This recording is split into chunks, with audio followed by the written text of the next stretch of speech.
Muito bem. Mais uma vez, boa tarde a todas e todos. E estamos aqui no módulo Mundos do Direito Econômico do Mundo, do PPGCJ, da UFPB, o programa de pós-graduação estrito sensu em ciências jurídicas, que envolve mestrado e doutorado da Universidade Federal da Paraíba. E no encontro de hoje, dando continuidade não ao encontro passado, que fora com a doutora Ludmila Grock, mas sim no encontro anterior, que iniciamos o eixo 1 desse vou aqui intitular de programa de lições, mas não é um programa de lições exatamente, mas sim um encontro, digamos assim, um encontro dentro de um módulo, ou uma série de encontros dentro desse módulo denominado de Mundos do Direito Econômico do Mundo. E nesse eixo 1, investigações pela teoria dos sistemas, a ideia é, portanto, tratarmos sobre os conteúdos que estão lá expostos e, inicialmente, à luz de um texto do professor Niklas Luhmann, denominado de A Economia da Sociedade. No encontro passado, que não foi o encontro passado, o encontro anterior, tratamos aqui sobre a ideia de teoria, que é uma teoria, como é possível a teoria, qual é o conceito de sociedade, o que é sociedade, como é possível a sociedade, ou seja, sempre partindo daquela ideia indagativa da modernidade de Kant, o que é, para uma outra indagação, e aí, portanto, uma virada epistemológica, do pensamento construtivista, de que não é necessário perguntarmos mais o que é, mas sim como é possível, né? Ou seja, não é mais necessário nos perguntarmos o que é uma teoria, o que é a sociedade, o que é a comunicação, mas se nos perguntarmos como é possível uma teoria, como é possível a sociedade, como é possível a comunicação. E esse foi o ponto que tratamos, portanto, naquele encontro específico. E ficamos de reiniciar a partir da ideia de duas palavras caras nesse programa, já que essas duas palavras elas estão dentro da proposta metodológica e elas vêm, portanto, de uma construção acontecida no pensamento ocidental a partir da segunda metade do século XX, no final da primeira metade do século XX, início da segunda metade do século XX, que são as ideias do estruturalismo e do funcionalismo, ou seja, duas outras construções no campo científico ou no campo das ciências sociais, como propostas de reconstrução, de ressignificação de tudo isso que nós estamos vendo aqui, ou seja, de teoria, de sociedade, de comunicação, de economia, de política, de direito, etc., etc. Ou seja, o que envolve o grande sistema social, denominado de sociedade, e o que envolve os subsistemas desse sistema social, ou seja, religião, política, economia, direito, arte, ciência, etc., nesse sentido. Bom, então, como havíamos falado de teoria, como havíamos falado de sociedade, como havíamos falado, portanto, de comunicação, e alguns aqui se manifestaram em relação a qual é o seu pensamento sobre o que é uma teoria, sobre o que é uma sociedade, como é possível uma teoria, como é possível uma sociedade, nós chegamos à ideia da expressão estruturalismo. E aqui, como nós estamos no programa de ciência jurídica, e, portanto, a ideia é direito, a ideia fundamental aqui é direito, digamos assim, obviamente, observar as estruturas do direito, ou seja, desse sistema chamado direito, ou para aqueles que interpretam que o direito é uma ciência. Quando falamos de estruturalismo, estamos falando, portanto, de um pensamento surgido nas ciências humanas, né, para alguns no final do século XX, especificamente, e para outros no final da primeira metade do século XX e para outros no início da segunda metade do século XX. Esse pensamento, portanto, que emerge nas ciências sociais, eles surgirão como uma plataforma de uma ressignificação do processo linguístico ou do processo comunicativo, ou seja, o estruturalismo nasce a partir de uma teoria da linguagem ou de uma reunião de teorias sobre a linguagem. Essa linguagem, portanto, como instrumento de uma construção de realidades sociais, ou seja, a tradução da realidade social como uma construção linguística, digamos assim, o que envolveria sociologia, antropologia e a própria linguística nesse sentido. Ou seja, a linguagem como metodologia de uma construção da cultura humana, né? E como diz os construtivistas, não há dúvida de que não há produção alguma que não seja uma produção linguística, ou seja, que não seja uma forma de linguagem, uma forma de comunicação. No estruturalismo da linguagem, portanto, um dos grandes autores, ou um dos autores mais relevantes nesse campo, seria o pensador francês Ferdinand Saussure, né? Que tem textos e textos sobre o estruturalismo da linguagem, ou a linguagem estrutural. E tanto é esse paradigma, né? E aqui indo, portanto, para o primeiro tópico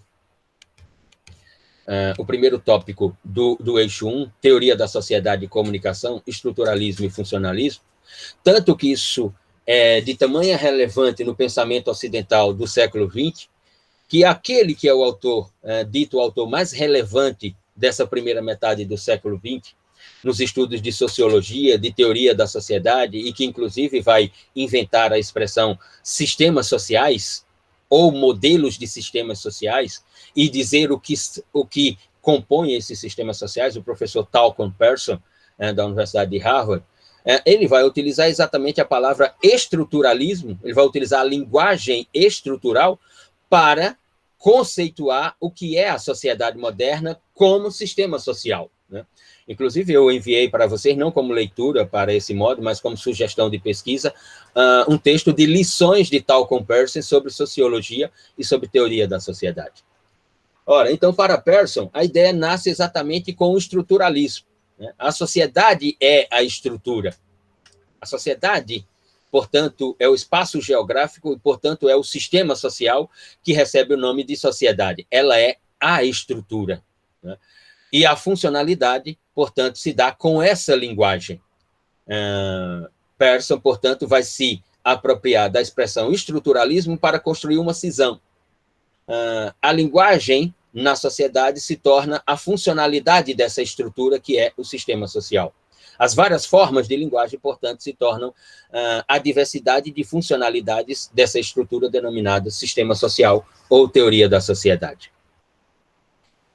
Luhmann, quando vai para Harvard, em 1959, né, fazer uma espécie de um pós-doutorado com Pearson, e por lá fica de 59 até 1962, e quando volta em 62 para a Alemanha, ele volta com a ideia de ressignificar o pensamento de Pearson sobre estruturalismo e funcionalismo, de ressignificar, portanto, a sua proposta teórica.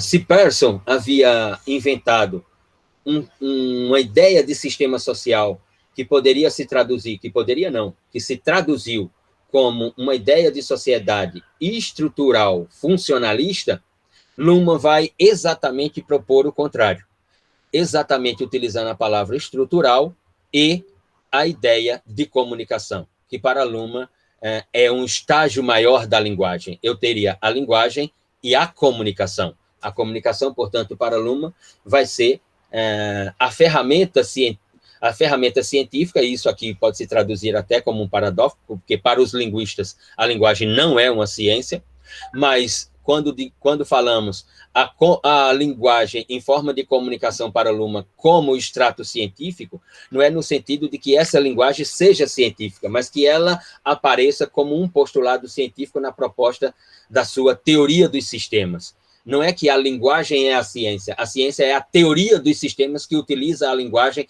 para ser a ciência social da sociedade moderna como traduzida em forma de teoria dos sistemas. É nesse sentido que nos referimos, digamos assim. E Luhmann vai inverter. Em vez de uma ideia de sistema social estrutural funcional ou estrutural funcionalista, ele propõe uma teoria dos sistemas denominada de funcionalista estrutural. Porque para Luhmann, a comunicação é a estrutura. A comunicação é uma forma de linguagem. Assim como a retórica é uma forma de linguagem e não a linguagem. A comunicação não é a linguagem, a retórica não é a linguagem. A comunicação e a retórica e outras estéticas são formas de linguagem, digamos assim. Então, para Luhmann, a comunicação é a estrutura. Não há sistema social sem comunicação. Não há subsistema do sistema social que não seja comunicativo. Então, para Luhmann, a sociedade traduzida como sistema social, como fizera Pearson, mas aqui numa ideia de teoria dos sistemas, de outra estrutura, digamos assim, não ela, a sociedade, não ele, o sistema social como estrutura, mas sim ela, a sociedade, ele, o sistema social como função. A estrutura é a comunicação, né? E aí Luhmann vai propor o que nós vamos ver mais à frente em outro eixo, né? A substituição ou a virada epistemológica da ideia de produção do saber e do conhecimento, e, portanto, da interpretação sobre as fenomenologias, de uma saída do sujeito-objeto para sistema e ambiente. Mas sobre isso nós falaremos num tópico específico. O que também os construtivistas, os estruturalistas, os funcionalistas vão propor, né, da virada epistemológica, da saída do o que é para como é possível, né? E me parece, sem dúvida alguma, que a essa conclusão não precisaria ser um estruturalista para chegar a essa conclusão, não precisaria ser um funcionalista para chegar a essa conclusão, não precisaria ser um sistêmico para chegar a essa conclusão. A essa conclusão, né, sobre o objeto do direito, portanto, chegou Norberto Bobbio quando afirmou categoricamente, taxativamente, de que não se fazia mais necessário fundamentar os direitos humanos, ou seja, não se fazia mais necessário perguntar o que são os direitos humanos, mas sim se fazia necessário efetivar os direitos humanos. Opa, efetivar os direitos humanos não é o que é, efetivar os direitos humanos é como é possível. Norberto Bobbio chegou a essa conclusão sem ser estruturalista, sem ser construtivista, sem ser funcionalista, sem ser sistêmico. E aqui eu não estou afirmando que Bobbio tenha chegado a essa conclusão sabendo que chegou a essa conclusão. Não, isso aqui é uma observação sobre a conclusão a qual chegou Bobbio. Na minha observação, Bobbio chegou à conclusão, sem saber que havia chegado, aquela que chegaram os estruturalistas, os funcionalistas, os sistêmicos e os construtivistas, de como é possível, né? Que é o que está esboçado naquele texto do professor Niklas Luhmann, A Economia da Sociedade. Como é possível uma economia da sociedade, né? E o que essa economia da sociedade enseja à sociedade? A resolução de um problema? Para Luhmann, sim. Qual é o problema? Veremos daqui a pouco, com vocês que leram o texto, qual é o problema que a sociedade tem que resolver na economia, ou na economia dela, da sociedade, como diz o professor Luhmann. Ora, se estruturalismo é isso, então o que é que nós podemos ter por funcionalismo, né? E ali eles vão caminhar paralelamente para lá na frente se cruzarem, digamos assim. Quando falamos de funcionalismo, falamos de um pensamento fundamentalmente antropológico das ciências sociais. Ou seja, um pensamento que aparece para construir uma explicação de como se dá a construção da sociedade. E ela se dá por eleições. Eleições aqui, no sentido de diferenciações. Diferenciações, ou seja, não a construção da sociedade, né, como imaginaram os liberais, os burgueses, os iluministas, pela ideia de finalidade, mas sim pela ideia de função. Ou seja, o pensamento denominado de funcionalismo aparece na sociedade moderna, né, como uma construção das ciências sociais para explicar a sociedade moderna não por finalidades, mas sim por funções, por eleição de funções. Ou seja, aquilo que aquela senhorita do funk, que eu vou chamar aqui de funk científico, chamou de cada um no seu quadrado. Ou seja, cada um cumpra a sua função. Eita, aquilo que... Não que se acredite no que foi dito, como bem colocou aqui Harrison, e como tem se colocado. Aquilo que aquela declaração disse, o judiciário com a sua função, o legislativo com a sua função, o executivo com a sua função, e que cada um cumpra a sua função em função do bem de todos, né? Aquilo que Aires Brito disse, é um jogo de xadrez, né? Pela própria Constituição do Estado, que funda o Estado, né? Lá na Constituição está dizendo, vem primeiro o legislativo, porque quem constrói a Constituição, que vai fazer nascer o Estado, é o legislativo, não o executivo. Depois vem o executivo, que é o responsável para o quê? Para gerir essa ideia de Estado. E depois vem o executivo para o quê? Para fiscalizar a produção legislativa de nascimento desse Estado pelo legislativo e a organização desse Estado pelo executivo. O papel do judiciário é de fiscalizador das funções que cada um tem que cumprir nesse modelo de Estado. Ou, para nós aqui, a função que cada um tem que exercitar no modelo de sociedade, da sociedade moderna. Ioman, aos poucos está clareando. Conteúdo complexo. Sim, sem dúvida, irmão. Conteúdo complexo, sem dúvida é complexo. Então, veja, deixa eu problematizar aqui. Qual é a função do direito na sociedade moderna? Nós estudamos direito. Qual é a função do direito na sociedade moderna?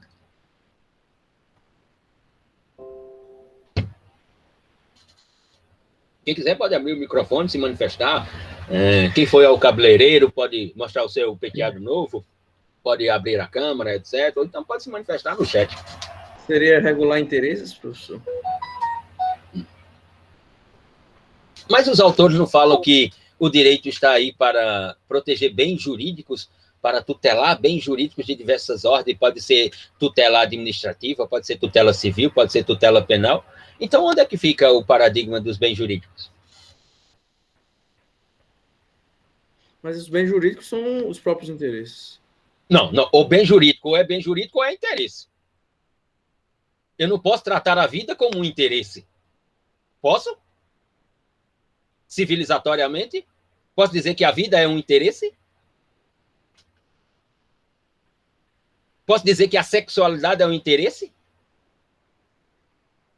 Posso dizer que a integridade física é um interesse? Posso dizer que a fome é um interesse? E todos têm que se alimentar? Qual é a função do direito na sociedade moderna? Ou o direito não tem função na sociedade moderna?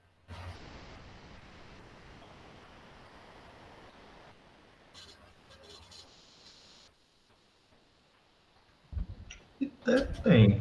Agora, tentar pescar aqui do que conseguindo assimilar. Acho que fica mais numa delimitação do campo de atuação de cada indivíduo e das instituições coletivas. Então, num sentido mais de ordenar mesmo e direcionar o campo de ação. Uhum. Na minha observação, a função do direito é organizar a diferenciação funcional da sociedade moderna. Ou seja, a função do direito é manter cada um no seu quadrado. A questão aqui, com o constitucionalismo, mas não tanto com o constitucionalismo, mas sim com o neoconstitucionalismo, ou a partir do neoconstitucionalismo, nós assistimos o próprio direito romper com essa ideia funcional de organização da diferenciação funcional da sociedade moderna. Porque, como disse bem Ares Brito essa semana, se o direito é o terceiro, e aqui não é uma questão hierárquica, não é uma questão hierárquica, organizar isso, organizar, não é uma questão hierárquica, é uma questão circular.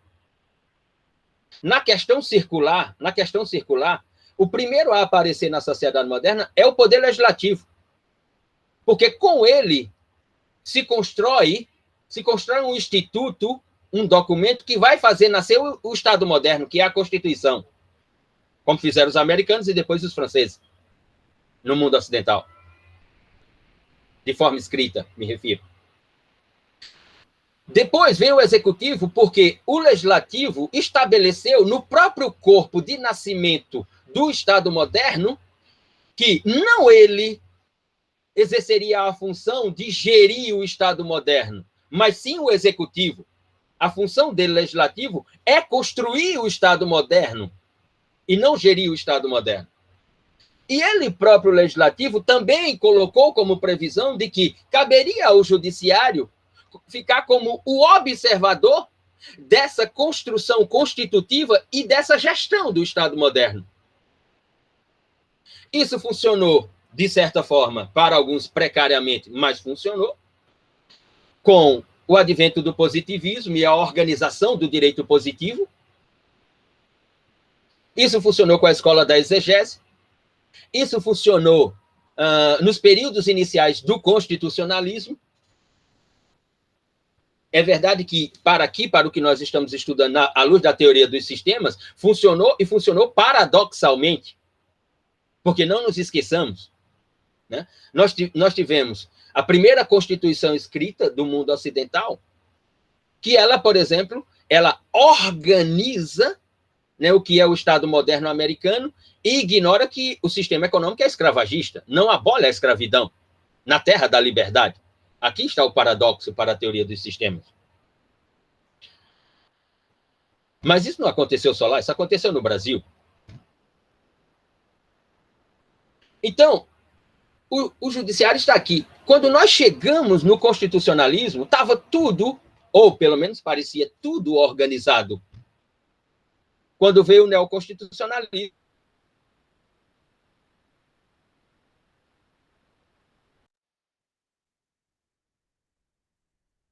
a ideia de cada um nos seus quadrados, no seu quadrado, a ideia de cada um para assumir a função de fiscalização.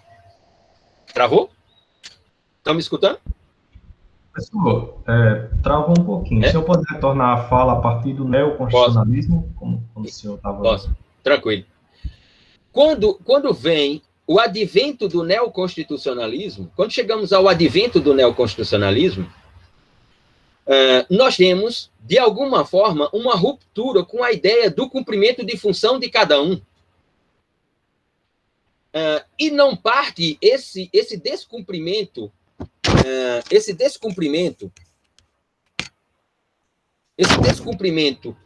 ou essa negação da ideia do cumprimento da função de cada um, não parte do legislativo e não parte do executivo. A função que o legislativo exerce hoje na sociedade moderna é a mesma prevista por Montesquieu lá no Espírito das Leis. A função que o executivo exerce hoje na sociedade moderna é a mesma prevista lá na fundação da sociedade moderna. Mas a função cumprida pelo judiciário não é a mesma do início da sociedade moderna. Ou seja, então, eu tenho uma autorreprodução, do terceiro dos poderes, que ela é uma autorreprodução que traduz o que é esse módulo aqui. O poder judiciário, do início da modernidade, com o positivismo, com a exegese, com o constitucionalismo, e quando chegou no neoconstitucionalismo, ele tem uma autorreprodução que é autorreflexiva, autorreferencial e circulatória. Porque a transformação ou a metamorfose do judiciário se dá a partir do judiciário e não do legislativo ou do executivo. Se dá a partir dele próprio como sistema, que não aconteceu com o legislativo e não aconteceu com o executivo. O vereador é o vereador e continua com a mesma função. O deputado é o deputado e continua com a mesma função. O senador, assim. O prefeito, o governador, o presidente da república, assim. O juiz, não. O juiz, não. O juiz do neoconstitucionalismo não é o juiz do constitucionalismo, que não é o juiz da exegese. Diga, Demétrios. Não, não sei se é uma observação, não discordo que tenha, assim, que há óbvio, a gente sempre cita como uma das características a mudança na estrutura tradicional da tripartição de poderes, né? Porque, obviamente, num Estado complexo, a primeira coisa que já se observa é que não dá para cada um ficar no seu quadrado nos moldes de Montesquieu, porque a complexidade do Estado já não permite. Inclusive, as próprias constituições, né, quando a gente trata das funções típicas e atípicas, a gente já está falando de funções que não são a priori normais ou habituais, ou como se diz, que fazem parte da própria estrutura e da existência daquele poder. como o judiciário tem que fazer concurso público, né, com as regras da administração pública, como a administração pública faz legislação, né, o executivo. Então a gente também acaba tendo essa noção de que contemporaneamente as próprias constituições já não... A coisa da divisão já começa a ficar um tanto quanto mais tênue, mas a gente sempre, obviamente, faz a observação de que qualquer atuação fora dos limites das funções atípicas previstas na Constituição, um poder ou uma função está invadindo, está quebrando a determinação da harmonia, né, que na nossa Constituição está no artigo 2º. Mas se é de fato o judiciário que quebra, né, sendo ele nessa lógica que o professor está explicando, o terceiro, né, nessa estruturação de que o legislativo ele mesmo cria a Constituição, né, assim, em tese, se a gente for pensar num poder constituinte originário de verdade, no sentido de que são escolhidos pelo povo, fazem a Constituição, mas depois esse poder, essa estrutura deve se desmanchar, né, assim, para ser escolhido de fato a estrutura do poder legislativo.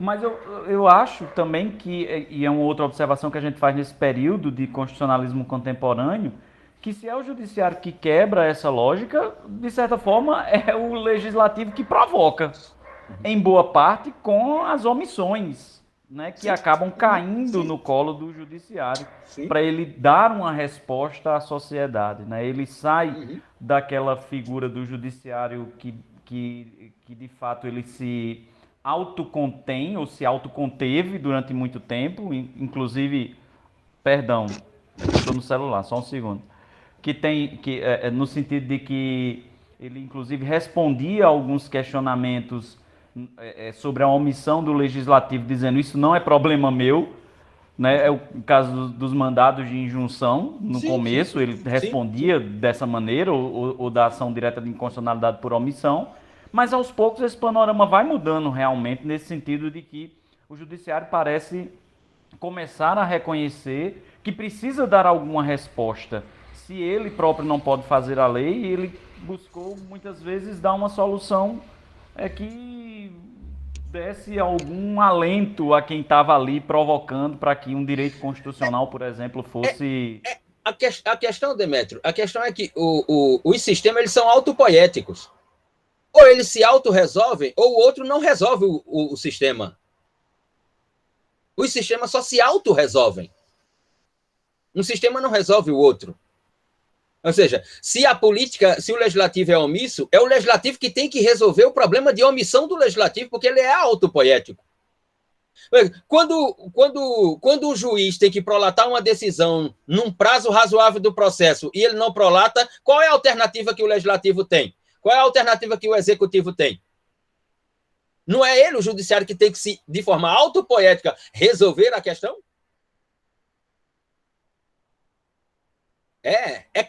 Eu vou utilizar a palavra que você colocou, complexo. É exatamente isso. Por isso que Luhmann diz, qualquer investigação, qualquer pesquisa sobre os fenômenos da sociedade moderna tem que partir da ideia de complexidade.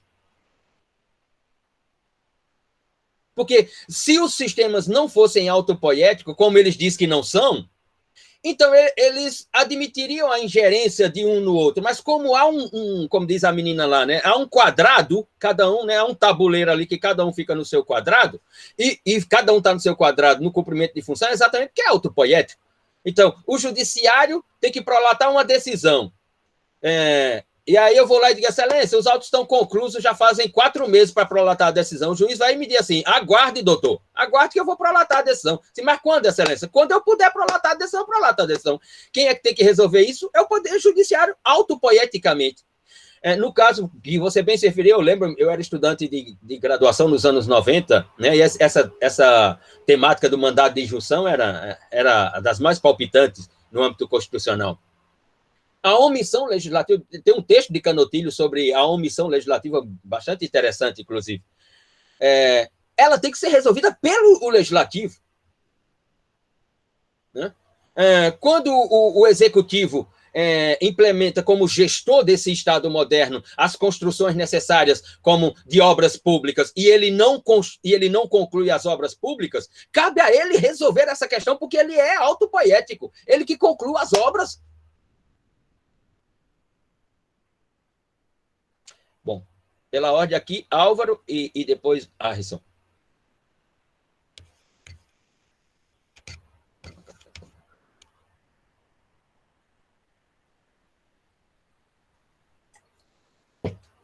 Álvaro? Oi, agora foi, né? Pronto. Agora foi. Minha concepção da separação dos poderes ela é bem distinta porque ela não vai por um viés sistemático. Uhum. Eu penso muito mais por uma questão propriamente política e propriamente do ethos, né? Eu acho que a gente vive aqui no Brasil essa situação porque nós temos um executivo, um legislativo com ethos extremamente depreciado, né? O caráter do legislador, ele é extremamente duvidoso e desgastado, né? Pelas experiências que nós tivemos.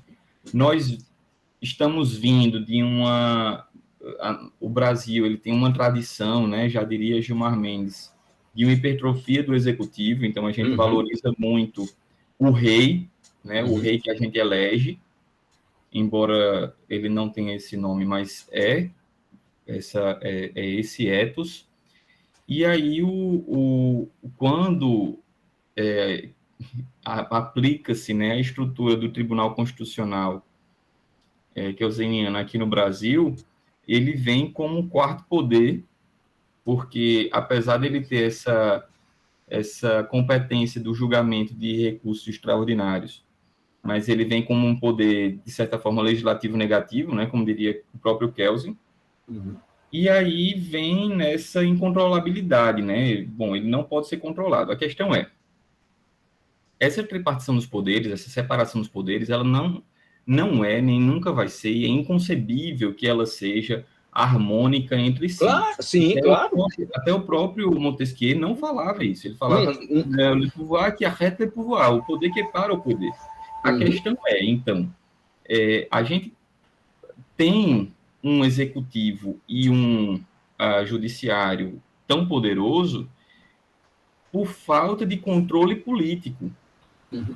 Para a gente, cidadão, é normal e talvez seja até ideal que haja mesmo essa erística entre os poderes. Um poder controlando o outro, parando o outro mesmo, e não vai parar na base do diálogo, né, colaborativo, vai ser na base do controle político mesmo, vai ser na base do confronto. Olha, você não pode fazer isso, porque isso aqui quem faz sou eu. A questão é, como fazer isso com poderes, com ethos e legitimados de maneira completamente distintas, né? Aí eu acho, é o momento em que eu concordo em alguns momentos com o que o professor estava falando, mas não é algo que é autopoético, né? Aqui, pelo contrário, é extremamente alopoético, é extremamente político mesmo quando se pretende jurídico. É uma situação em que o judiciário ele deveria se pensar tão governante quanto o executivo, e o executivo deveria se considerar tão jurisdicionante, né, quanto o judiciário. Enfim, seria realmente um embate pelo poder que é o que traria esse equilíbrio. Isso, inevitavelmente, teria que vir por uma qualificação do ethos, né, uma equiparação, a reconstrução do caráter, de um caráter respeitável. Enquanto não acontecer isso, aí fica muito complicado. Eu discordo que não seja autopoético e discordo completamente que seja alopoético. Mesmo porque essa expressão do Marcelo Neves, ela é muito bonita como slogan, mas como teoria eu estou esperando para saber o que é como teoria. Qual é a estrutura dessa expressão alopoética? Qual é a estrutura e qual é a função que ela cumpre? Ou então qual é a estrutura e qual é a finalidade dessa palavra alopoética? Eu não sei qual é, porque ele também não explica o que. que se ela for uma linguagem, então a estrutura é a comunicação. E se a estrutura é a comunicação, então, papai, não tem como sair do labirinto. Ele precisa explicar, Marcelo. E eu estou falando aqui com todo respeito a Marcelo Neves e toda a admiração. Quando ele joga a palavra alopoiese, ela é impactante. E é sem dúvida. E as conexões que ele procura construir também são interessantes, mas não é uma teoria. A autopoiese é uma teoria. Essa é a diferença. Ela é uma teoria. Ela é uma teoria na biologia, ela é uma teoria nas ciências sociais, ela é uma teoria no direito. A alopoiese não é teoria em lugar nenhum. Seja na biologia. Não tem uma alopoiese na biologia, de onde vem a autopoiese do direito e das ciências sociais. Pelo menos é assim que eu interpreto. Mas mesmo que não seja uma teoria, não caberia como um distúrbio do sistema ou como uma imperfeição? Caberia como aquilo que Luhmann chama de ruído na comunicação. Porque o legislativo, ele faz o quê? O que é que um legislador faz a vida inteira? O que é que um juiz faz a vida inteira? O que é que o chefe do executivo faz a vida inteira? Uma única coisa. O juiz passa a vida decidindo. Essa é a sua autorreprodução. O legislador passa a vida construindo normas. Essa é a sua autorreprodução. E o executivo passa a vida gerindo. Gestão. Essa é a sua autopoiese. Nesse e como colocou aqui Harrison, mas nesse último exemplo, cabe observar que o ato da administração está vinculado a um ato legislativo, que flui para um ato judiciário. É circular, como eu falei no início. É circular. Não é hierárquico, é circular. E circular aqui não é a ideia de que quem veio primeiro é mais importante ou mais relevante. Não. Como bem disse a Iris Brito lá no seu texto essa semana. Não é uma questão hierárquica, não é uma questão de relevância. É uma questão de circularidade e funcionamento dos poderes. E aqui eu estou interpretando funcionamento dos poderes como funcionamento dos sistemas, como ele se referiu no texto.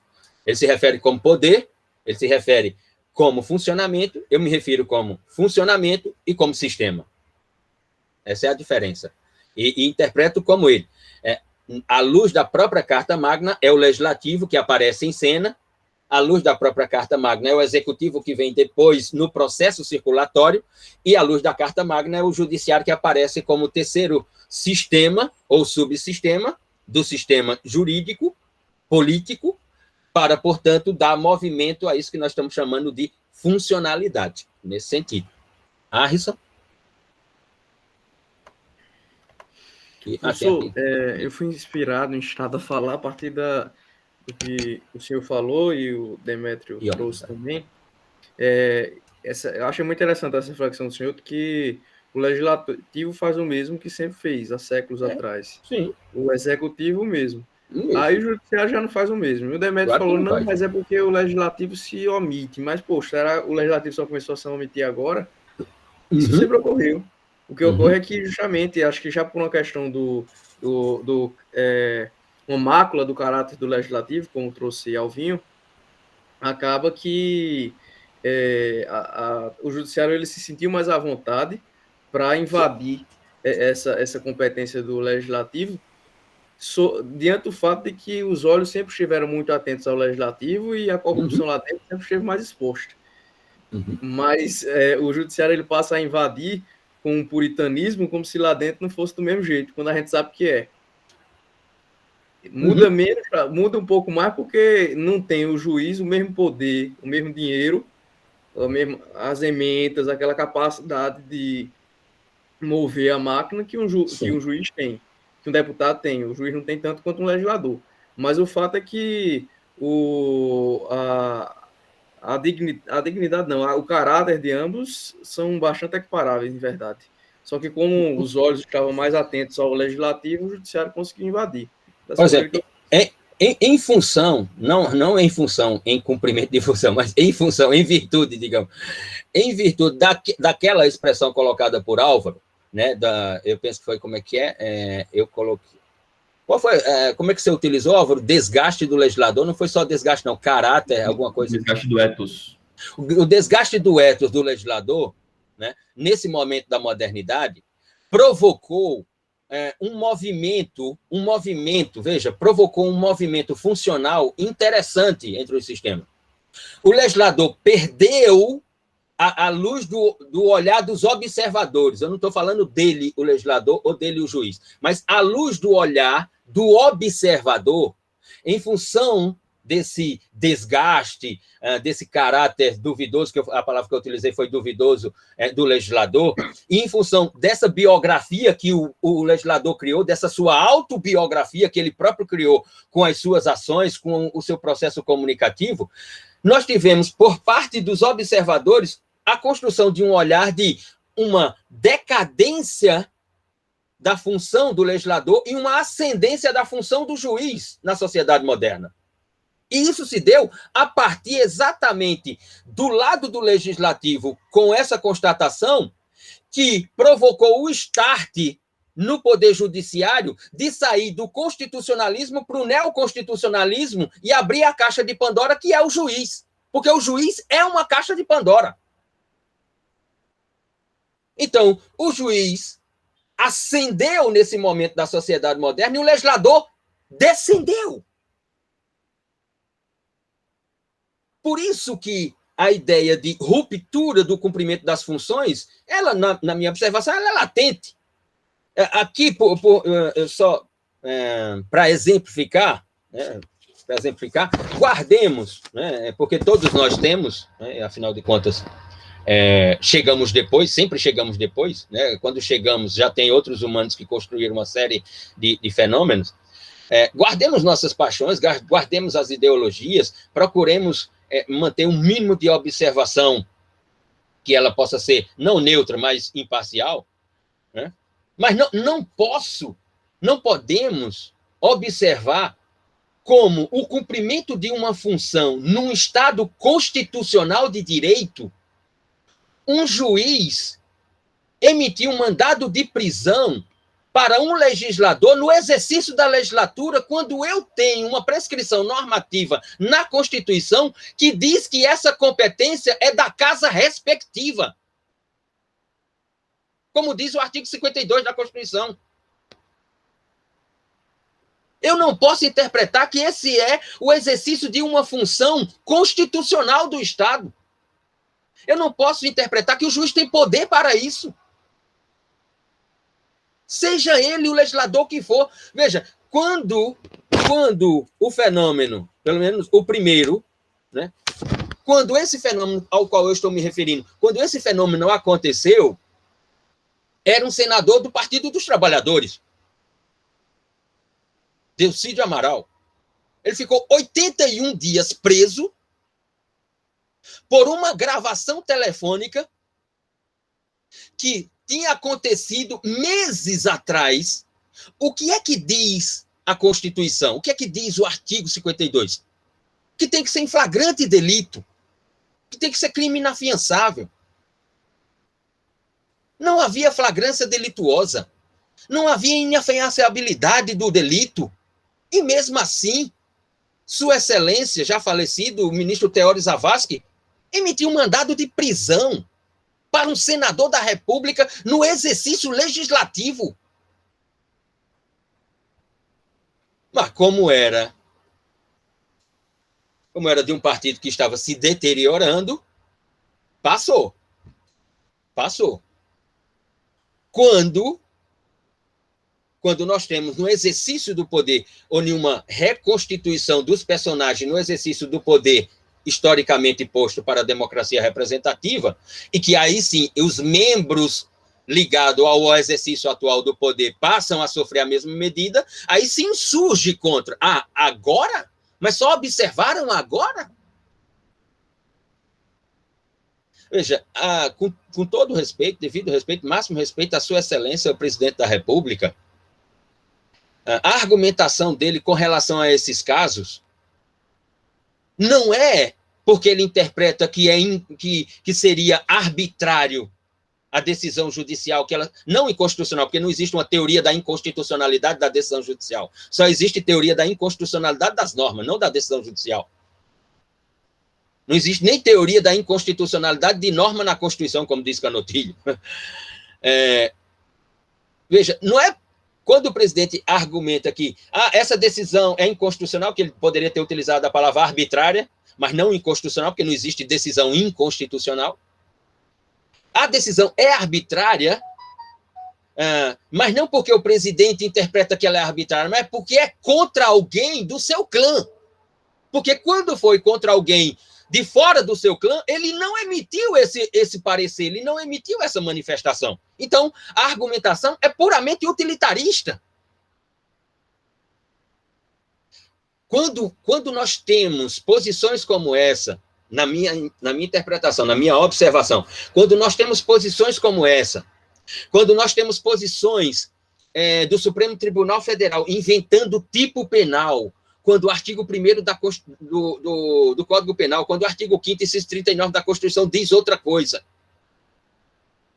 Eu tenho, na minha interpretação, uma ruptura com o exercício funcional entre os sistemas. É assim que eu interpreto.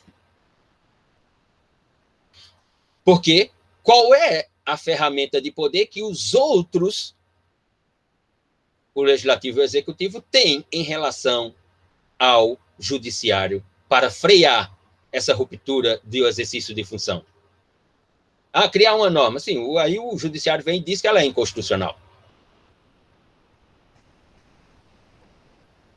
Isso me lembra, né, o debate na Universidade de Stanford, se eu não estiver enganado, entre José Eduardo Cardoso,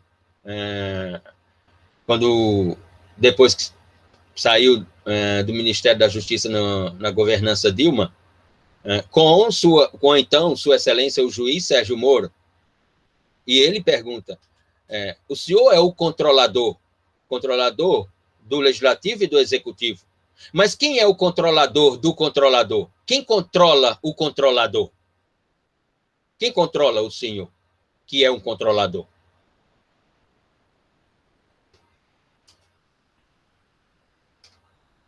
Ioma. Professor, só um instante, Ioma, deixa eu ler teu texto e você fala, certo? Professor, na minha atividade judicante, recebi certa feita petição de certo causístico, a qual, no seu final, de forma inesperada, questionava o que toma o judiciário tão diferente dos outros poderes. E, ao ler essa manifestação, logicamente, não o cometi em meu despacho, mas refleti diretamente acerca das diferenciações que regem os poderes constitucionais. Como o senhor disse, cada qual no seu quadrado. É a letra da menina lá. Isto é, as funções são distintas e a provocação judicial, com suas interpretações. Diga lá, Ioma.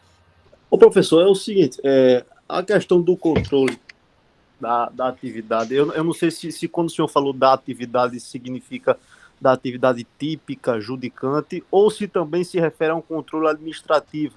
E aí eu faço esse duplo questionamento, porque se for em relação ao controle da própria atividade, nós temos os órgãos de correição dentro do judiciário que servem para isso. Agora, se a gente começar a se questionar quem é que controla ou quem é que corrige o órgão de correição, e fica esses questionamentos infinitos, na verdade, o próprio sistema, eu acho que ele não encontraria uma solução para ele, ou uma solução autopoética, como a gente está discutindo. Então, quando nós temos uma estrutura judicial que coloca o Supremo como um órgão máximo do poder e o Conselho Nacional de Justiça como um órgão máximo de controle administrativo, eu acredito que, por mais que seja criticável, de certa forma ainda temos um nível de controle. Agora, eu fico pensando como seria possível fazer uma correção ou um controle mais amplo, e é certo que há integrantes do judiciário que extrapolam as suas atividades, isso é público e notório, mas qual seria a solução? Qual seria a solução? Né? É isso que eu me pergunto até hoje.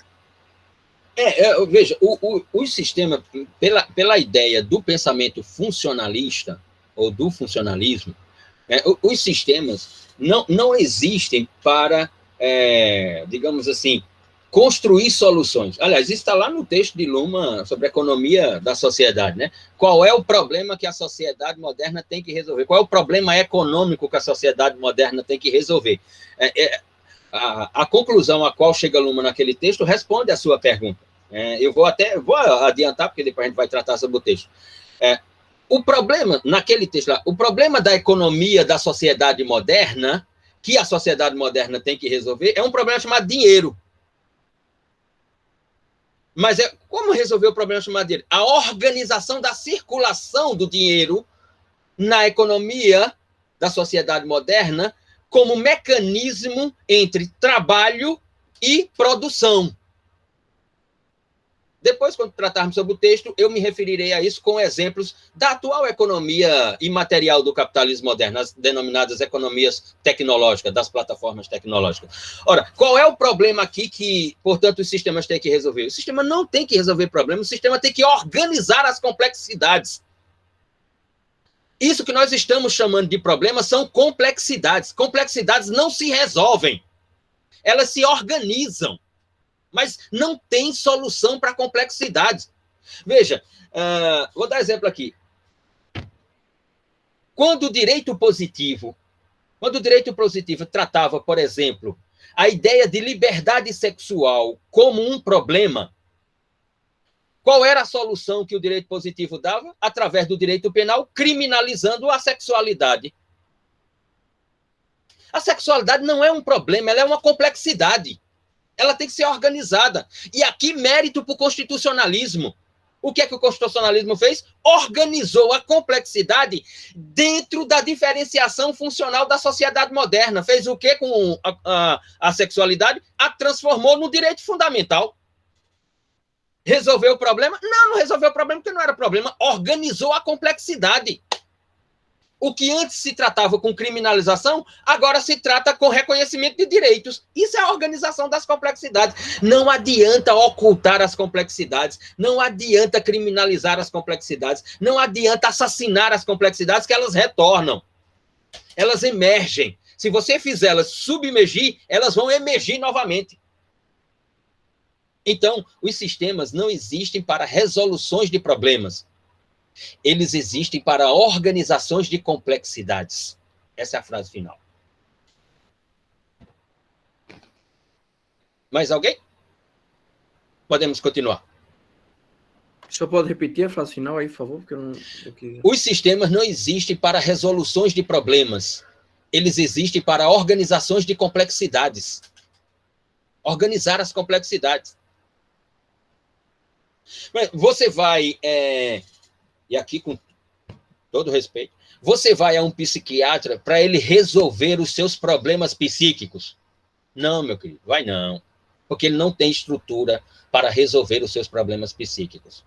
Mas ele tem técnicas determinadas de organizar as suas complexidades psíquicas. De fazer com que você não imploda. Então, os sistemas são assim. O direito tem estrutura para resolver os problemas da sociedade moderna? Não. Primeiro, porque o direito não tem uma estrutura de resolução de problema. Segundo, porque isso que a sociedade moderna produz não são problemas, são complexidades dela própria. Então, são complexidades que não podem, não devem e não serão resolvidas, mas podem, devem e serão organizadas. Quer um outro exemplo? Vamos lá. O adultério. Lembra do artigo 240 da parte especial do Código Penal Brasileiro até 2012? Como é que se resolvia o adultério? Como é que se pensava que se resolvia o problema do adultério no casamento na sociedade moderna? Transformando num tipo penal, criminalizando aquele que traía. O direito veio e, através de uma funcionalidade que ele tem, chamada processo de descriminalização e despenalização, ele fez o quê? Expurgou do ordenamento jurídico o artigo 240 da parte especial do Código Penal. O adultério deixou de existir? Não existe mais adultério nas relações? Ou as relações continuam submetidas a adultérios? Sim, mas agora Agora, o adultério está organizado. Nós temos mais problemas de traição hoje ou quando tínhamos o artigo 240? Do ponto de vista social. O adultério não é um problema, ele é uma complexidade das relações humanas. Mas o direito penal sempre insistiu de tratá-lo como um problema. E não como uma complexidade. Como o direito penal faz com todos os tipos. Todos os tipos. Faz na subtração, no patrimônio. Faz no estupro, na sexualidade. Faz na agressão, na integridade física. E assim por diante. Se continuarmos observando complexidades como problemas, o diálogo de um filme que eu estava até assistindo ontem, O Jovem Marx, entre Marx e Engels, se continuarmos observando as complexidades como problemas a serem resolvidos e não organizados, nós vamos ficar como o cachorro que corre atrás do rabo. Vamos permanecer, aliás, não ficar, vamos permanecer como o cachorro que corre atrás do próprio rabo. Porque tudo tem que ter uma solução. Porque tudo tem que resultar numa solução. E não numa organização.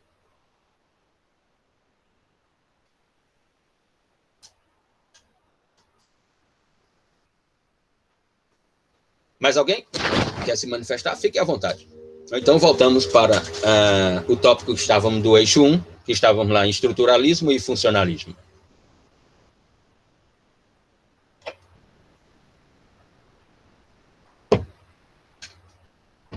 Continuamos ou tem mais alguém? O que está acontecendo com vocês hoje, hein, pessoal? Beberam nada hoje, foi? É sexta-feira, meu querido. Sexta-feira. Sextou. Pode ir, professor. O que vocês estão reflexivos hoje, é? O que você tem, hein, Álvaro? Os seus problemas gástricos, né? Também a cachaça que você toma durante a semana, meu irmão, não há gástrico que aguente, meu irmão. Tá cá, porra. Você tem que tomar um olhinho que eu tomo assim também, que eu compro de uma mulher ali, tem um olhinho, ajuda bastante. Tem me ajudado bastante no gasto. Depois, se você quiser, tira uma foto, mando para você. Tem me ajudado bastante. É um óleo de gengibre com não sei o quê, deve ter maconha medicinal, um monte de coisa. Eu sei que está dando certo, tem me ajudado bastante. Antes eu bebia, no outro dia ficava queimando que só porra. Hoje eu começo a beber de 5 horas da tarde e vou até 3 da manhã, no outro dia eu levanto, que é uma beleza, tá tudo maravilha. Tô gostando só porra. Muito bem, então vamos lá. Podem falar, pessoal. Oxi. Isso aqui é uma interação comunicativa. A não ser que vocês ficam aí com a câmera tancada, fechada e bebendo. Aí embaixo, não dá para ver daqui, ó. Embaixo deve ter uma garrafa. Vocês ficam aí bebendo. Muito bem. Bom, nessa ideia do funcionalismo, ou seja, como um pensamento antropológico das ciências sociais, que procura explicar, veja, o funcionalismo não procura resolver, né? Ele procura explicar a construção da sociedade por eleição de funções. O legislativo tem sua função, o executivo tem sua função, o judiciário tem sua função, né? O que significa dizer que, para esse pensamento, na sociedade moderna, nós temos instituições com funções específicas. Então, a ideia é o quê? É um estudo das funções sociológicas da sociedade moderna, ou seja, de qual função social, sociológica cada um tem. A sociedade, ela é um sistema de comunicação que inventa uma série de subsistemas funcionais dela que são também de comunicação, como a política, a religião, a arte, a ciência, o direito, etc, etc. Ou seja, mas não há como não deixar de reconhecer como, se eu não me engano foi Demétrio que utilizou a palavra, não há como deixar de reconhecer, e os construtivistas assim afirmam, e os funcionalistas e os estruturalistas, de que a sociedade como um sistema de comunicação, a sociedade moderna como um sistema de comunicação, ela é um sistema complexo de comunicação. A comunicação é uma tecnologia de alta complexidade. Né? Note que ela é de tão alta complexidade, e aqui é a provocação que os cientistas fazem, né? Que não há um cientista político nesse país, não há um sociólogo, não há um teórico crítico social que tenha imaginado que seria Michel Temer a adentrar essa cena dantesca da contemporaneidade brasileira para baixar o fogo que daqui a pouco será aumentado novamente. Quem imaginou isso? Quem levantou essa perspectiva? Não tem. Então, vamos lá.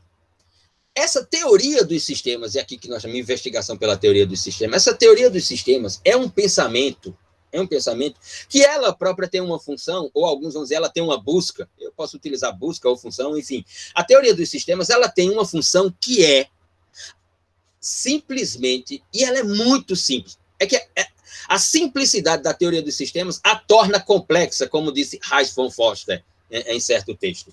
Ela é um pensamento que tem a função de construir uma análise da teoria dos sistemas construído pelo maior dos sistemas, que é a sociedade. A teoria dos sistemas, ela parte não de si própria, a teoria do sistema parte da sociedade, para explicar os sistemas que essa sociedade inventa, a religião, a política, a economia, o direito, a ciência, a arte. Então, a função da teoria dos sistemas é explicar que a teoria da sociedade, ou a sociedade como um sistema social, é um sistema de comunicação. Que ele é autopoético, ou que ela é autopoética, e que ela inventa uma série de subsistemas que também são autopoéticos. Ou seja, e qual é a explicação, Luciano, que a teoria dos sistemas busca ou tem como função realizar? Que explicação é essa, Luciano? A explicação, ela é simples. Como é que se dá a interação? Como é que se dá a interação entre os subsistemas com o sistema social? Como é que se dá a interação entre direito e sociedade, entre política e sociedade, entre economia e sociedade, entre arte e sociedade, entre ciência e sociedade, e assim por diante? A teoria dos sistemas só tem essa função: explicar como se dá esse processo de interação, que é um processo comunicativo. Não é um processo de valores, não é um processo de fé, não é um processo de crença, não é um processo metafísico. Esse processo é explicável. Ele é explicável a partir da sua estrutura. Qual é a estrutura do sistema social, a sociedade? Qual é a estrutura dos subsistemas da sociedade? A comunicação. Aí vocês poderiam perguntar, sim, Luciano, e qual é a explicação? Você disse que é explicar a interação. E qual é a explicação dessa interação? Alguém levanta uma hipótese? Qual é a explicação dessa interação? Porque Luciano Nascimento dizer que a função da teoria dos sistemas, é uma análise da natureza dos subsistemas na interação com o sistema denominado sistema social, isso é uma explicação, se eu fosse kantiano, dizer assim, uma explicação a priori. Mas e a explicação a posteriori? Qual seria? Qual é essa interação, Luciano, que se dá pela comunicação? Alguém pode levantar uma hipótese? Eu não vou levantar uma hipótese, mas eu vou levantar outra pergunta para me esclarecer melhor aqui. Porque, no caso, seriam sistemas isolados, mesmo um compondo o outro. E quando eu falo de subsistema, eu estou falando de um sistema integrado dentro de outro sistema. Então, essa comunicação implica que necessariamente eles estariam isolados para que pudesse haver esse contato?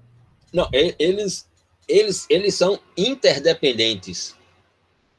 Por exemplo, a economia ela é interdependente da sociedade, o direito é interdependente da sociedade, a política é interdependente da sociedade, a religião é interdependente da sociedade. O que significa dizer interdependência? É de que sem sociedade não há direito, sem sociedade não há religião, sem sociedade não há política, sem sociedade não há ciência e assim por diante. Então, são interdependentes. Como se dá essa interdependência? Como se dá essa interação? E olhe aqui, lanço outra pergunta, palavra função. Quem foi o primeiro a utilizar nas ciências sociais, e especificamente no direito, a palavra função e não finalidade?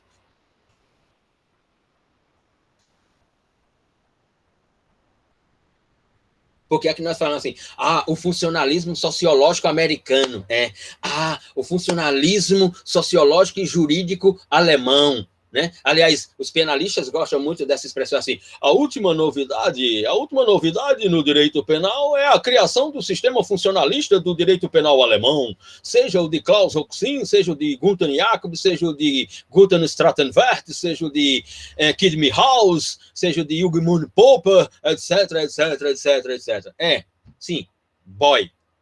Mas quem foi o primeiro a utilizar a palavra função em um texto, realizando a virada epistemológica, retirando finalidade e utilizando função? E disse assim, o direito tem função na sociedade moderna. Eita! Não foi na sociologia exatamente, não foi na antropologia exatamente, mas no direito que está dentro da ideia de ciências sociais.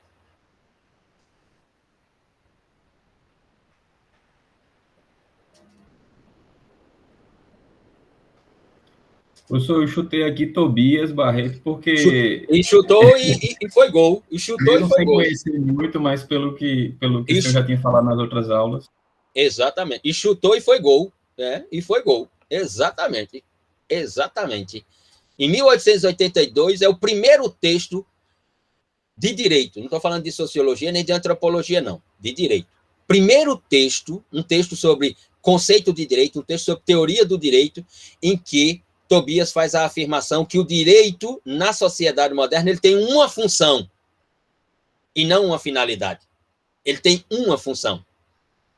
Ele é o primeiro autor a falar sobre isso. Estou falando sobre isso por uma discussão que tem aqui. Eu faço parte de uma rede chamada Rede Law and System, né, Direito e Sistema, que envolve o pessoal da Unisul, lá do Rio Grande do Sul, pessoal da UNB, pessoal do Largo São Francisco, pessoal da UFRJ, da UERJ, pessoal de fora, inclusive, pessoal do México, da Colômbia, que estuda a teoria dos sistemas e tal, né? E começamos lá, porque tem um pessoal que, e aqui, mais uma vez, a todos e todas, com devido respeito, todo respeito, máximo respeito, aos autores que estudam, porque tem um pessoal lá na rede, assim, aí fica botando aqueles textos, não sei o que, aí começou um debate sobre essa questão do funcionalismo e tal, não sei o que lá, e aí eu fiz a pergunta, né? Assim, e quem foi o primeiro a utilizar essa palavra função? Aí vem, né, o pessoal lá do sul do país, assim, com Parson, com Luhmann, com Klasefeld, com Foster. Não, foi não, meu querido.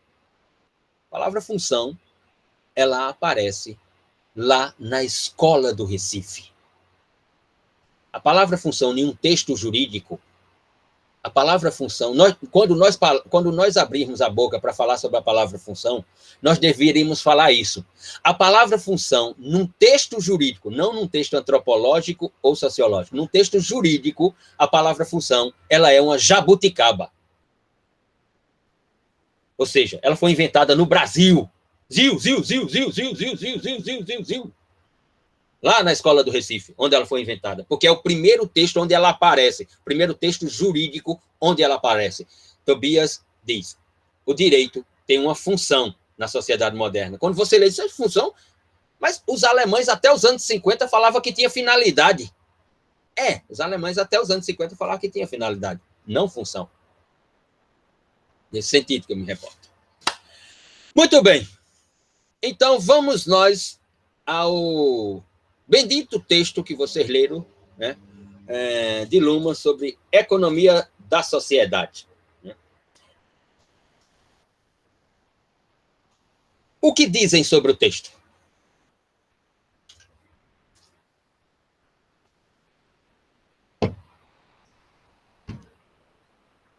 Podem beber, pessoal. Então aí, quem não tiver no trabalho, né? Calma que eu vou abrir ela aqui. Eu vou abrir ela aqui. Isso, abra aí, Demetrio. Álvaro não, porque ele, coitado, tá lascado. Já bebe de segunda até hoje, aí chegar hoje já tá lascado de ter. Ele vai passar o final de semana deitado. Diga, Demetrio.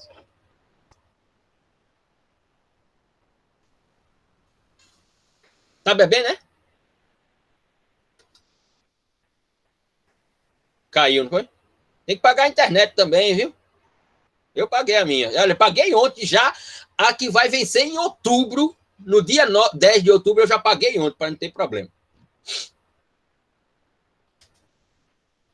Então, pessoal, e o texto? Deixa eu abrir aqui, vou começar por aqui. Vamos utilizar as tecnologias, Luciano. Aqui. Vou nesses dois bonequinhos que tem aqui. Tem dois bonequinhos que aparecem aqui. Então, vamos lá. Álvaro, lê o texto? Ah, não leu o texto, né? Então, Demetrios.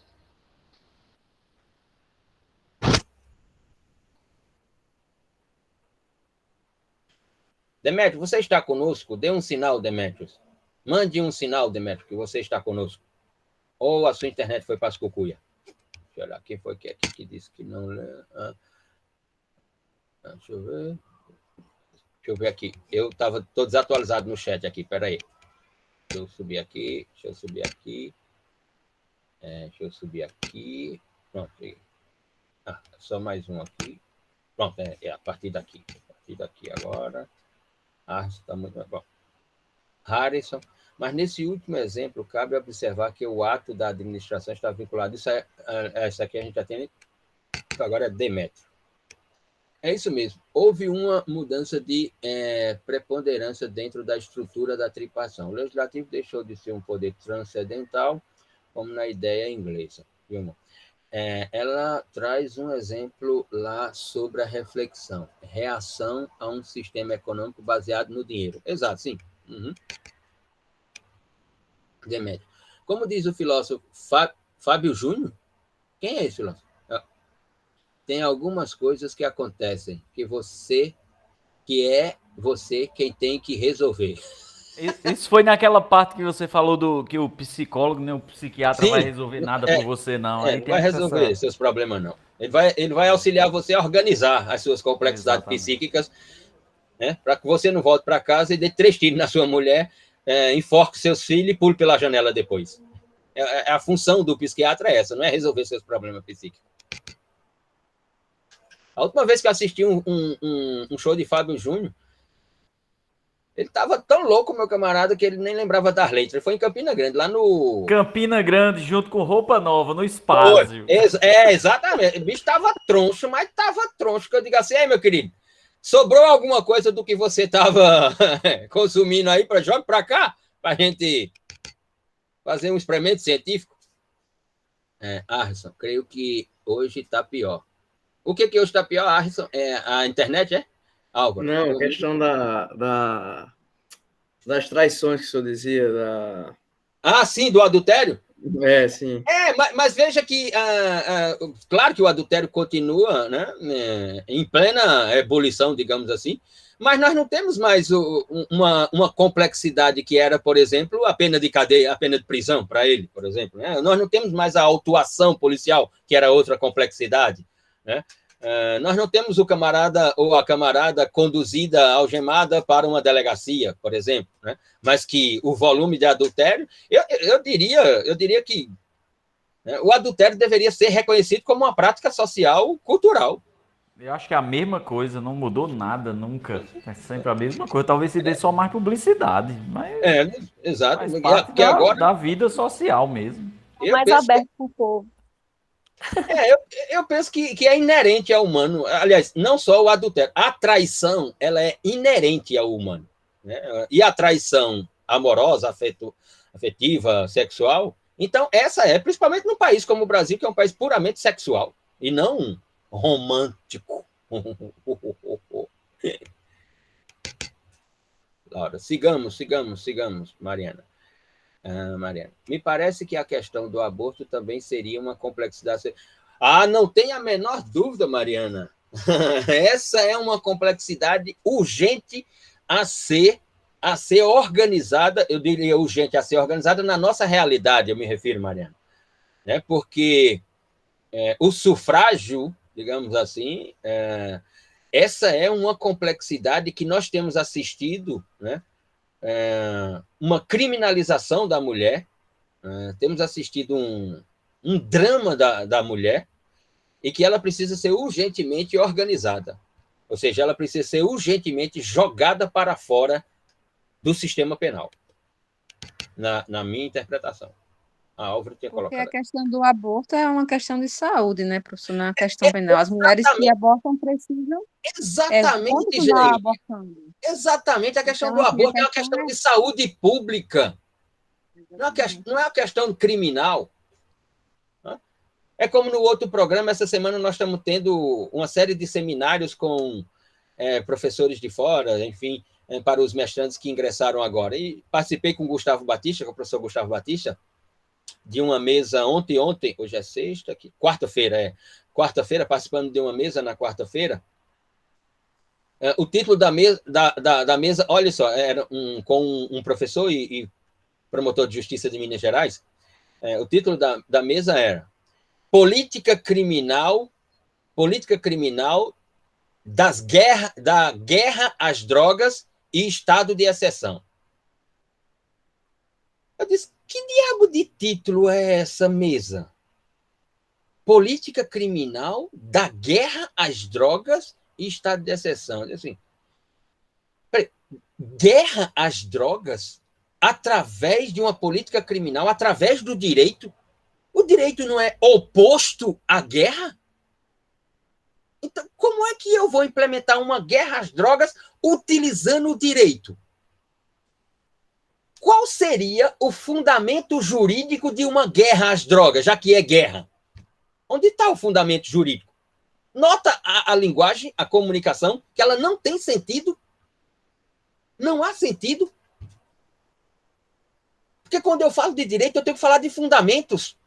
E quando eu falo de fundamentos no direito, eu tenho que me referir ao jurídico. Então, se é uma guerra, qual é o fundamento jurídico? Essa pergunta não sou eu que estou fazendo, é Tobias Barreto que faz lá atrás. Qual é o fundamento jurídico da guerra? Guerra tem fundamento jurídico? Então, se é uma guerra às drogas, ela não pode ser pelo direito, através do direito. Porque o direito não compactua com a guerra, o direito é oposto à guerra.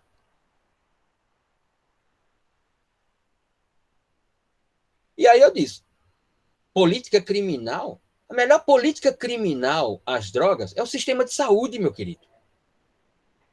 Aliás, nós estamos tendo uma demonstração de quais são as funções de um sistema de saúde. Imaginemos nós, no meio dessa pandemia, se nós não tivéssemos um sistema único de saúde. Veja, se não fosse o SUS, vou levantar aqui uma hipótese, que ela não é surreal, porque a Associação de Clínicas Privadas deste país levantou essa hipótese e lutou para ter uma previsão sobre essa hipótese numa medida provisória que depois transformaria em lei. Imagine, ou imaginemos, no meio dessa pandemia, se nós não tivéssemos o SUS, só tivéssemos o sistema privado de saúde. Quem estaria sendo vacinado?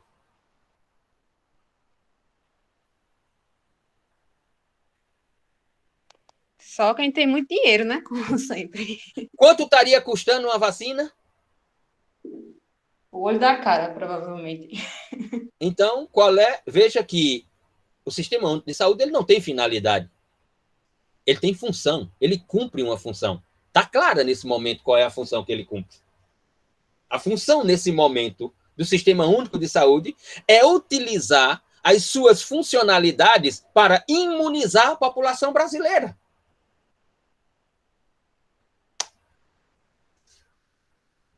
É nesse sentido. Ioma, Harrison, Bolsonaro deveria implementar a comotude. O que é isso, comotude? O que é isso, Harrison, comotude? Ioma, vi no texto uma certa crítica do autor quando menciona haver redução conceitual da teoria da economia para uma teoria da produção econômica. Ou seja, o trabalho se resumia à produção. Exatamente. Come tudo. Continuo sem entender o que é come tudo. Come tudo, o que é come tudo? E tem 2 asteriscos. É cornitude, professor. É cornitude? Não, eita, pera. Ai. Vamos lá, Ilman. Vi no texto uma certa crítica do autor quando menciona haver redução conceitual da teoria da economia para uma teoria da produção econômica. Ou seja, o trabalho se resumiria à produção. Há uma crítica, né? Há uma crítica não deslegitimadora, mais uma vez. Né? Há uma crítica, mas antes da crítica, há um reconhecimento dos esforços feitos por Adam Smith e por Karl Marx sobre a organização da ideia de economia política na sociedade moderna. E aí depois Luhmann vai e diz, só que com o desenvolvimento das produções teóricas desses autores e de outros autores, e aí ele vai citando quais são os outros autores, há uma redução da relevância da economia na sociedade moderna do ponto de vista de que ela se transformou entre trabalho e produtividade. A função do trabalho era só o quê? Era só realizar uma produtividade maior. Essa foi a redução. Ou seja, nós tínhamos uma economia artesanal até a Revolução Industrial. Essa economia artesanal, digamos, ela produzia 5 sacas de não sei o quê, porque ela era uma economia rural, fundamentalmente agrícola. Veio a produção industrial. Né? Com a produção industrial, notou-se que era possível produzir, no início, 10 vestidos por dia, 10 calças por dia, notou-se que um ano depois era possível produzir 100, notou-se que depois era possível produzir 500 e 500, então a relação econômica ela foi reduzida a trabalho e produtividade. Só que não se observou que entre trabalho e produtividade tinha um novo elemento criado por ela própria, a economia. Não foi criado pelo entorno da economia, não foi criado por outro sistema alheio à economia. Isso que está entre o trabalho e a produtividade foi criado pela própria economia, chamado dinheiro. Dinheiro. Porque nos modelos anteriores você tinha um sistema econômico de trocas, que não envolvia dinheiro, não envolvia a moeda. E mais, do ponto de vista da sociedade moderna, numa segunda fase, já vindo para cá, do final do século XIX para o século XX, e fundamentalmente dentro do século XX, nós temos uma outra transformação desse elemento chamado dinheiro. Que aí se sai de uma economia que deixa de ser puramente a relação entre trabalho e produtividade e passa a ser uma economia financeira, fundamentalmente financeira. Tudo isso é o quê? Autocriação da economia. Não de outro sistema. A economia se autocriou com os seus elementos econômicos. É nesse sentido, a partir desse sentido, digamos assim, que Luhmann constrói o seu texto, A Economia da Sociedade. Assim como depois vai construir. Diga, Luciano, eu achei bem interessante aqui, que eu acho que corresponde, assim, eu até marquei aqui no texto, que ele diz assim que a divisão do trabalho foi considerado o milagre do aumento da eficiência e para realizá-la era necessária a divisão do dinheiro. Né? Uhum, exato. A diferença entre estado e natureza e a civilização foi reinterpretada como a diferença entre sociedade com divisão de trabalho e sem divisão de trabalho. Divisão de trabalho, exatamente. Exatamente. Ou seja, reduzir a isso a ideia de economia? Reduzir a isso? Sim. O que ele está querendo dizer, e as questões humanas, como ele vai tratar lá na frente do texto, assim, e as condições do trabalhador, que era a grande preocupação de Marx e Engels, por exemplo.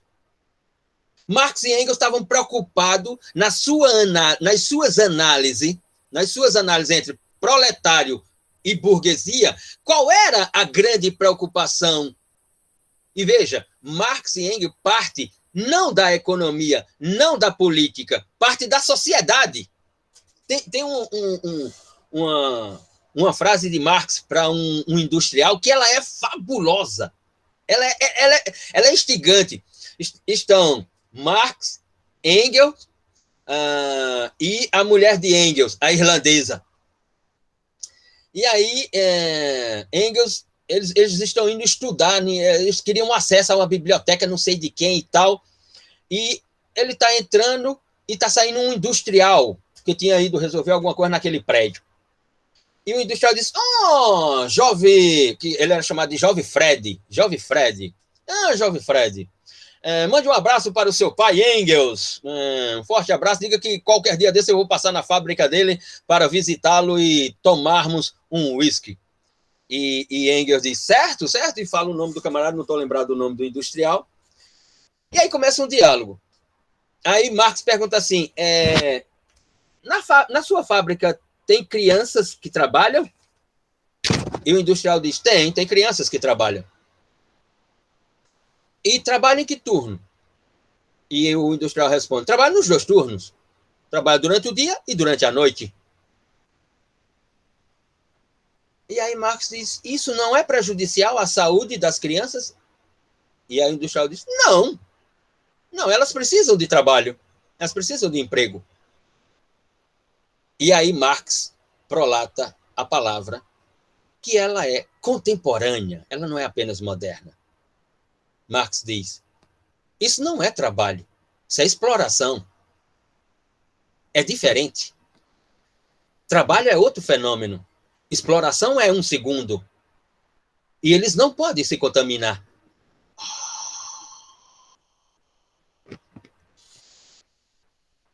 Esse discurso é atual ou não? Em matéria de economia, de sociedade e de direito. E aí vai mais além. Assim, não, isso é trabalho, isso não é exploração. Eu pago pelas horas que as crianças trabalham. E aí Marx diz,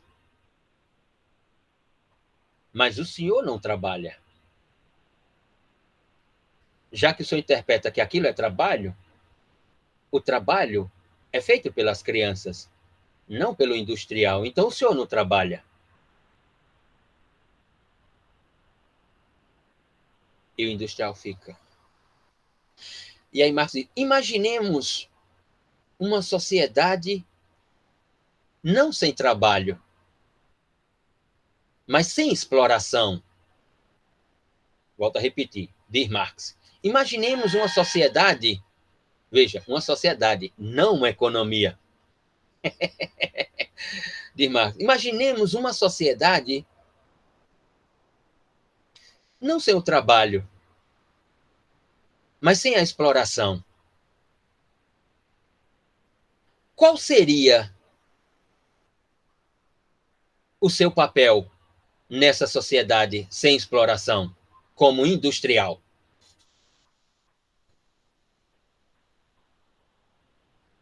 E aí o industrial olha para Engels e diz,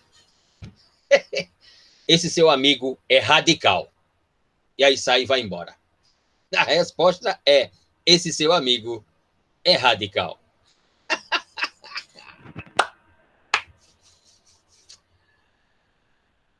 Muito bem. Vamos lá. Eita, são 4h. Pessoal, seguinte, eu queria terminar hoje às 4h, porque minha mãe está aqui comigo no apartamento e ela tem aquilo que eu disse, psiquiatra. Né? Tem psiquiatra aqui na Avenida Fernando Henrique, no Bessa, ali bem pertinho perto do Dona Branca, é uma clínica que tem ali, eu tenho que levá-la no psiquiatra, ela tem uma consulta às 15h30, ou às 17h30. Então, vou pedir para ela se arrumar. A gente encerra aqui.